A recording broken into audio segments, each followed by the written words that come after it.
데이빗 보시라는 사람이 쓴 길의 영성이라는 책이 있습니다. 아주 얇고 작은 그런 책입니다.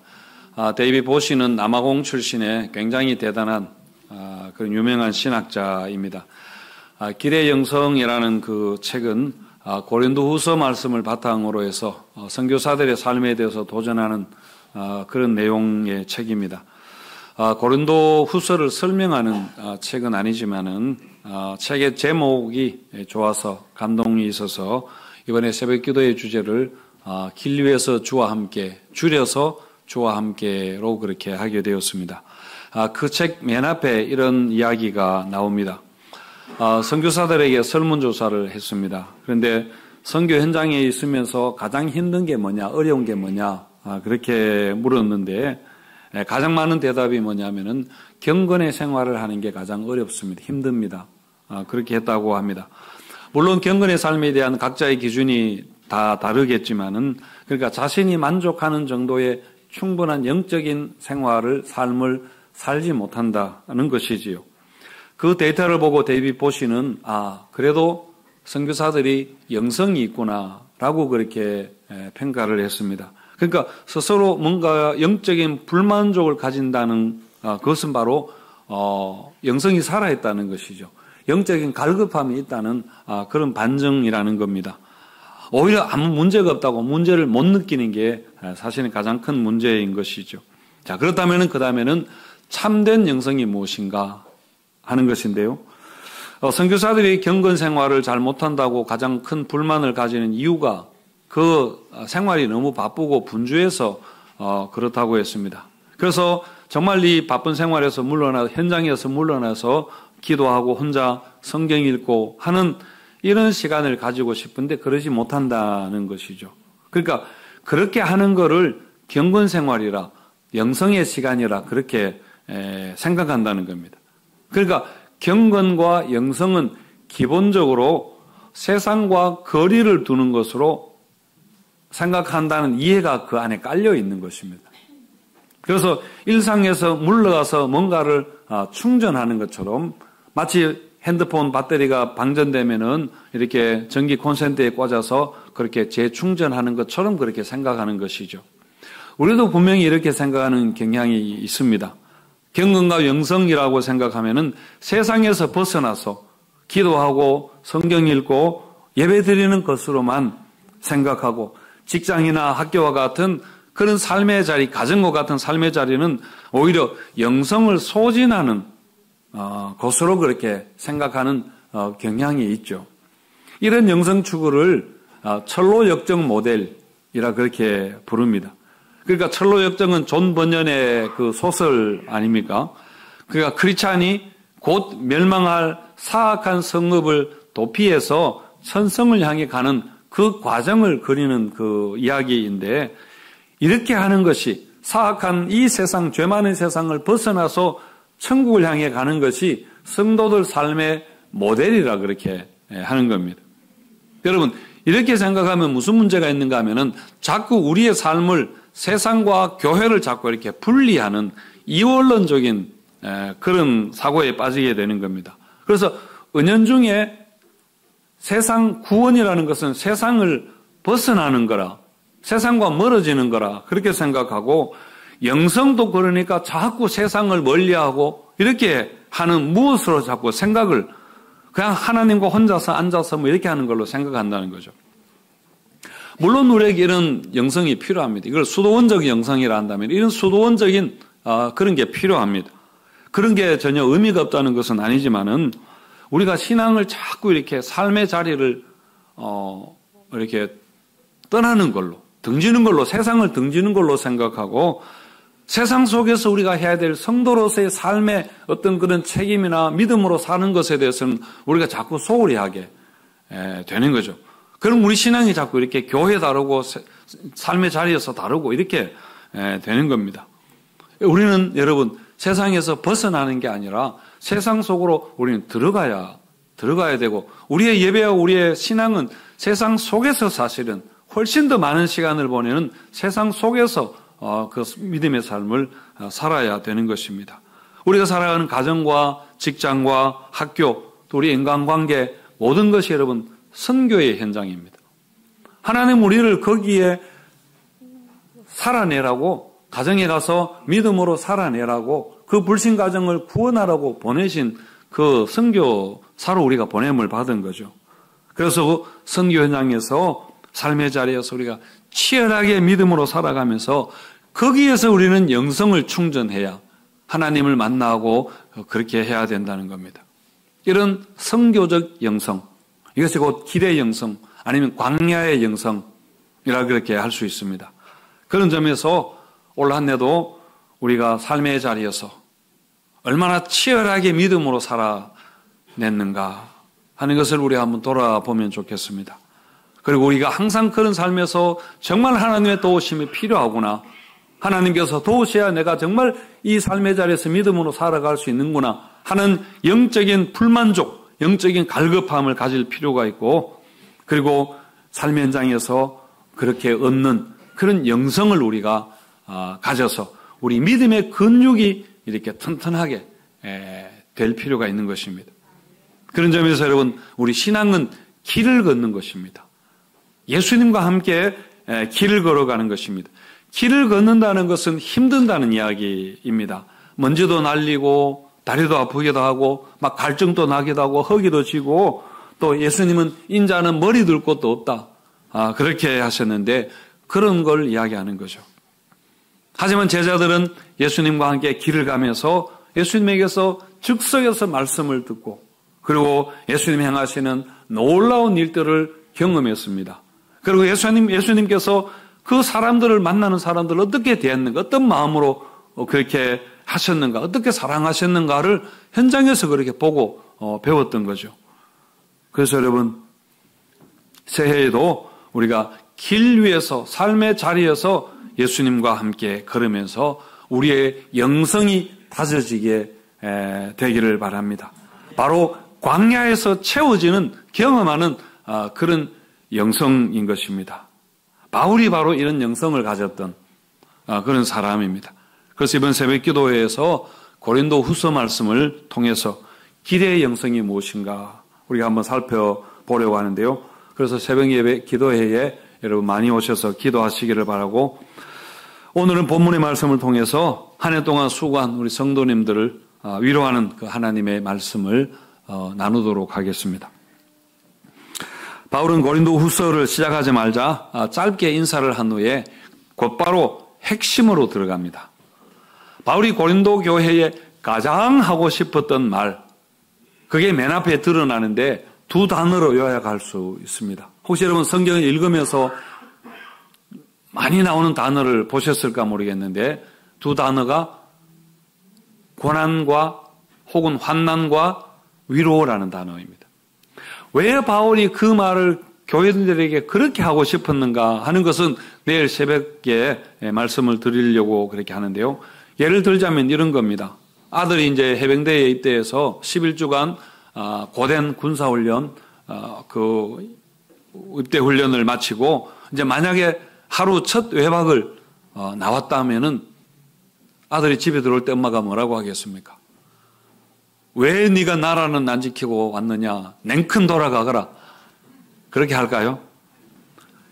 예, 아마 고생 많았다고 이렇게 안아주면서 맛있는 음식을 해주고 쉬어라고 그렇게 아마 격려를, 위로와 격려를 해줄 것입니다. 고린도 후서에서도 바울이 펜을 들자 말자 고린도 교인들에게 가장 하고 싶은 말, 금방 다른 거 생각 안 하고 제일 마음에 있는 말, 그게 바로 고난과 위로라는 것도 여러분 이와 같은 겁니다. 그래서 오늘 본문 안에서 고난이라는 단어가 8번이나 나오고 위로라는 단어가 10번이나 그렇게 나옵니다.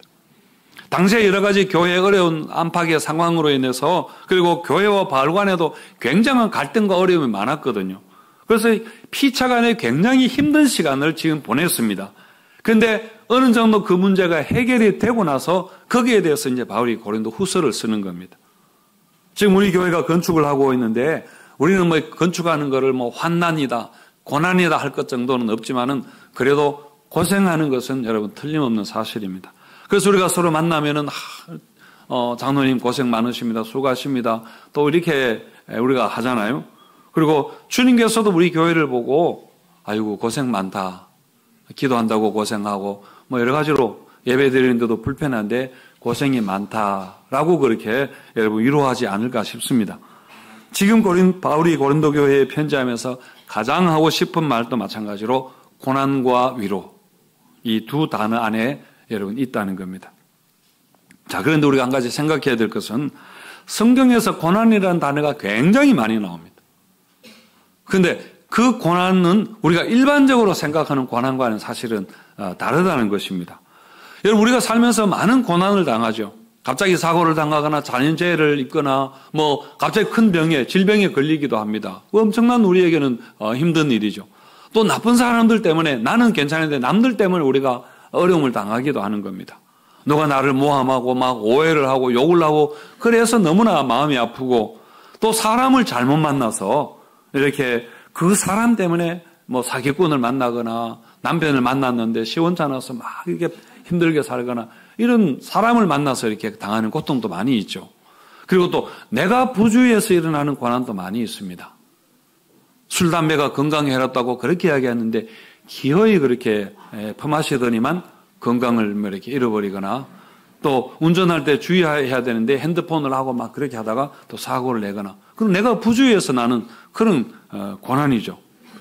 여러분, 이런 고난은 누구나 겪는 고난입니다. 이것은 사람이기 때문에 겪는 것이고 우리가 이 세상에 살기 때문에 당하는 고난입니다. 예수를 믿고 기도한다고 해서 이런 고난이 이렇게 안 일어나는 것은 여러분 아닙니다. 신앙이 좋다고 내게 일어날 고난은 피해가고 대신 옆집 사람에게 막 고난이 이렇게 덮치게 되고 그러거나 나는 공부를 별로 안 했는데 교회 봉사 좀 했다고 임원했다고 하나님이 나는 합격시켜 주시고 대신 열심히 공부한 사람은 나 때문에 그 사람이 불합격이 되고 하나님은 이렇게 하지는 않으신다는 겁니다. 물론 우리가 신실할 때에 하나님께서는 우리를 정말 특별한 방법으로 기적같이 도우시는 것은 분명합니다. 하지만 이게 신앙의 전부라고 신앙을 이렇게 생각해서 안 된다는 이야기입니다. 지금 바울이 고린도후서에서 말하는 그 고난은 뭐냐면은 우리가 기독교인이기 때문에 당하는 고난입니다. 신앙 문제 때문에 겪는 고난을 이야기합니다. 주의 일을 하다가 당하는 것이고 전도하다가 당하는 어려움이고 예수 때문에 오는 그런 여러 가지 많은 손해와 희생과 어려움을 이야기하는 것입니다. 사실 우리가 여러분 신앙생활 잘하려면은 지금같이 이렇게 편하게 할 수 없습니다. 훨씬 우리가 많은 희생을 해야 되고 많은 어려움을 이렇게 불편함을 우리가 겪어야 되고 손해 보아야 될 것도 여러분 굉장히 많이 있을 것입니다.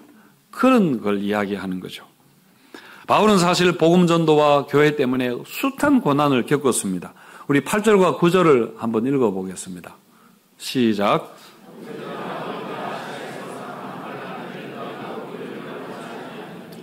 힘에 겹도록 심한 고난을 당하여 살 소망까지 끊어지고 우리는 우리 자신이 사형 선고를 받은 줄 알았으니 이는 우리로 자기를 의지하지 말고 오직 죽은 자를 다시 살리시는 하나님만 의지하게 하심이라.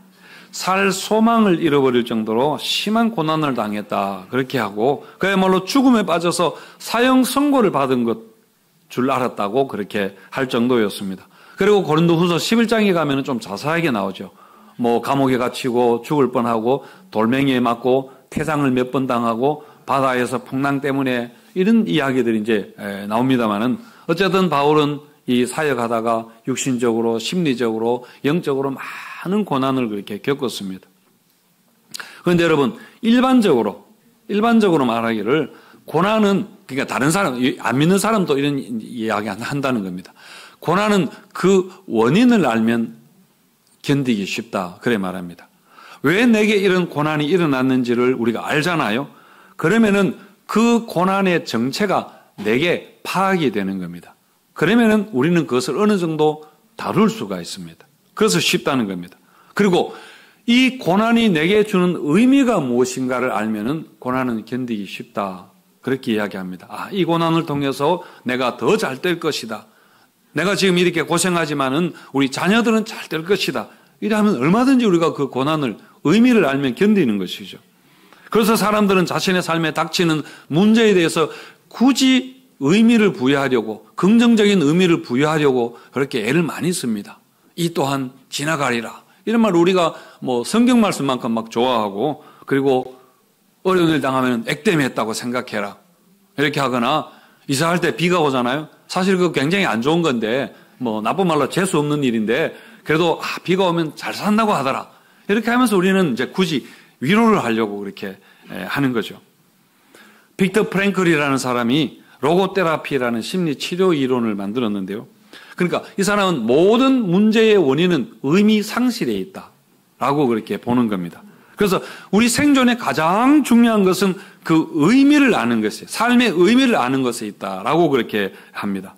이 사람은 유대인 수용소, 그 아우슈비츠 수용소에 갇혔다가 살아나온 사람인데, 그 수용소에 갇혔을 때 사람들을 보니까 두 부류로 나누어지더라는 겁니다.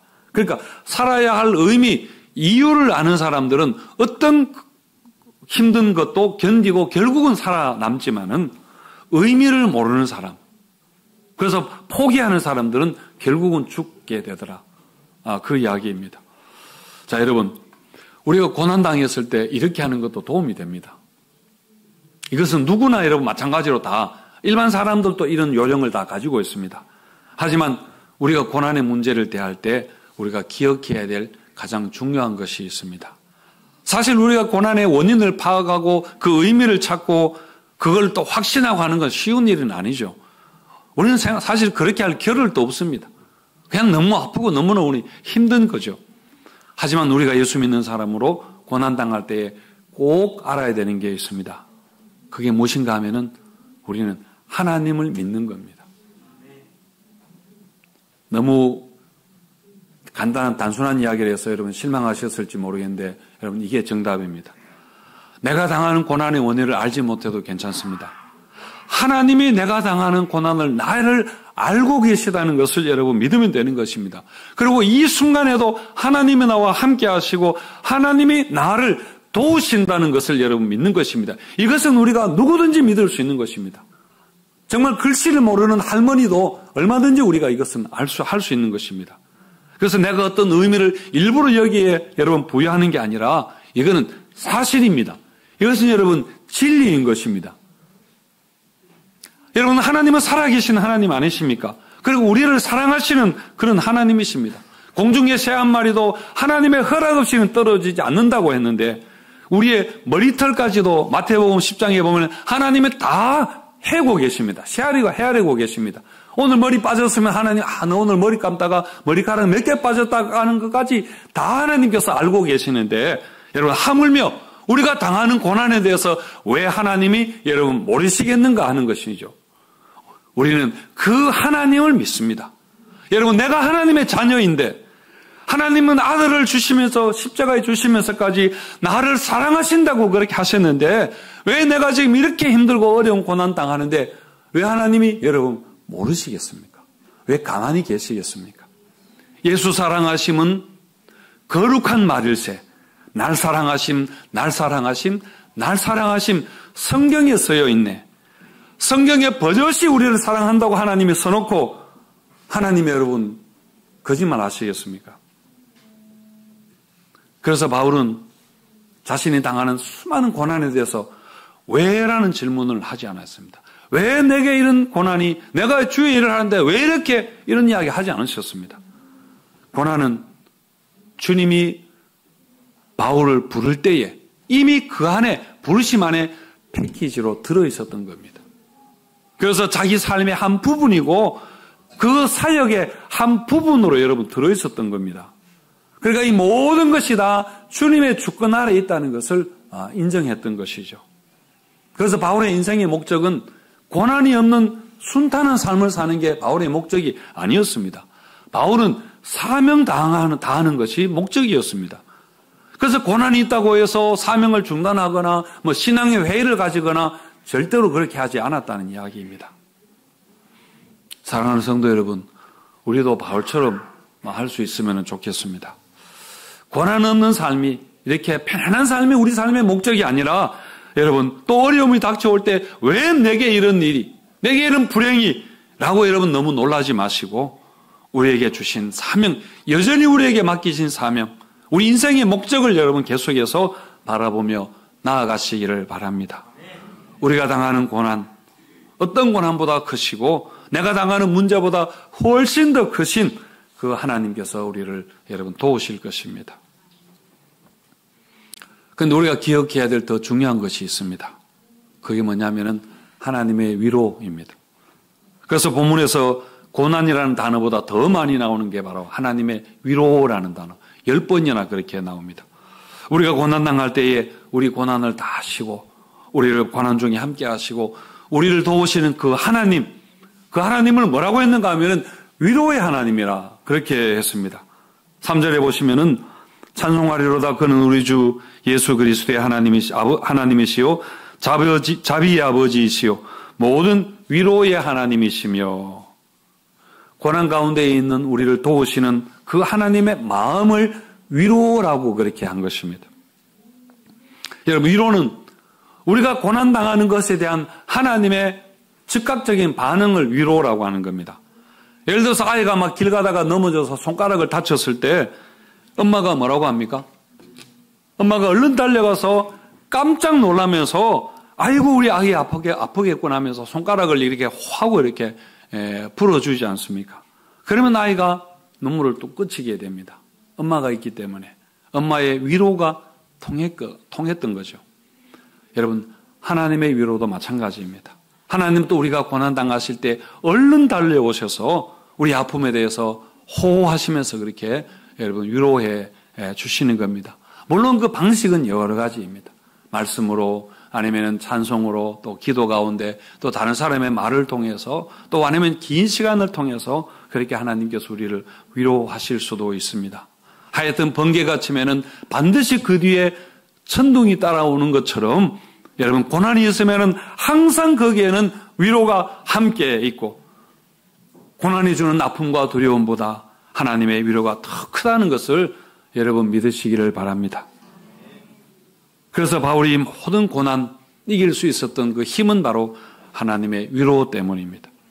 10절에 보시면은 그가 이같이 큰 사망에서 우리를 건지셨고 또 건지실 것이며 이후에도 건지시기를 그에게 바라노라. 건지셨고 건지실 것이고 이후에도 건지시기를 내가 바란다. 이렇게 하고 있습니다. 어떤 사람들은 하나님이 계시다면 왜 내게 이런 일이? 라고 하면서 고난은 하나님이 계시지 않는 증거라 이렇게 말하지만은 바울은 뭐라고 하는가 하면은 고난이 오히려 하나님이 계시다는 증거다. 그렇게 말하고 있습니다. 여러분 9절에서 다시 읽어보면은 우리는 우리 자신이 사형 선고를 받은 줄 알았으니 이는 우리로 자기를 의지하지 말고 오직 죽은 자를 다시 살리시는 하나님만 의지하게 하심이라.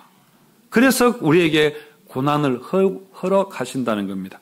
여러분 죽음보다 더 강한 게 무엇인가 하면은 죽음에서 건지는 것입니다. 여러분 우리를 죽이는 자보다 더 강한 분이 누군가 하면 죽음에서 살려내시는 분이 훨씬 더 힘이 센 분 아닙니까? 사형 선고받은 것과 같은 고난에서 건져내신 그것이 바로 하나님의 마음, 하나님의 위로였다는 거죠. 다만 우리가 고난을 당하게 내버려 두시는 것은 나를 의지하지 말고 세상을 의지하지 말고 뭐라고 했는가 하면 오직 죽은 자를 다시 살리시는 하나님만 믿고 살아가도록 의지하도록 그렇게 했다 하는 것을 여러분 믿으시기 바랍니다. 자, 우리 11절 말씀 같이 읽고 마치겠습니다. 11절 같이 읽습니다. 시작. 너희도 우리를 위하여 간구함으로 도우라. 이는 우리가 많은 사람의 기도로 얻은 은사로 말미암아 많은 사람이 우리를 위하여 감사하게 하려 함이라. 너희도 우리를 위하여 간구함으로 도우라. 이렇게 했습니다. 여러분 고난 중에 하나님의 위로가 있지만은 그렇다고 기도 안 해도 된다 이런 이야기는 아닙니다. 고난이 있는 만큼 우리에게 아픔이 있는 만큼 우리가 기도해야 되는 것입니다. 여러분 고난 중에 부르짖어 여러분 기도해야 되고 환난 당하는 자들을 위해서 우리가 기도해야 되고 또 환난 중에 있는 특별히 이 나라 우리나라가 굉장히 지금 어려운 가운데 있는데 나라를 위해서 여러분 기도해야 됩니다. 그래서 기도로 주시는 은사가 우리에게 풍성하게 되고 하나님의 위로가 가정과 교회와 우리나라 가운데 넘치게 되시기를 축원드립니다.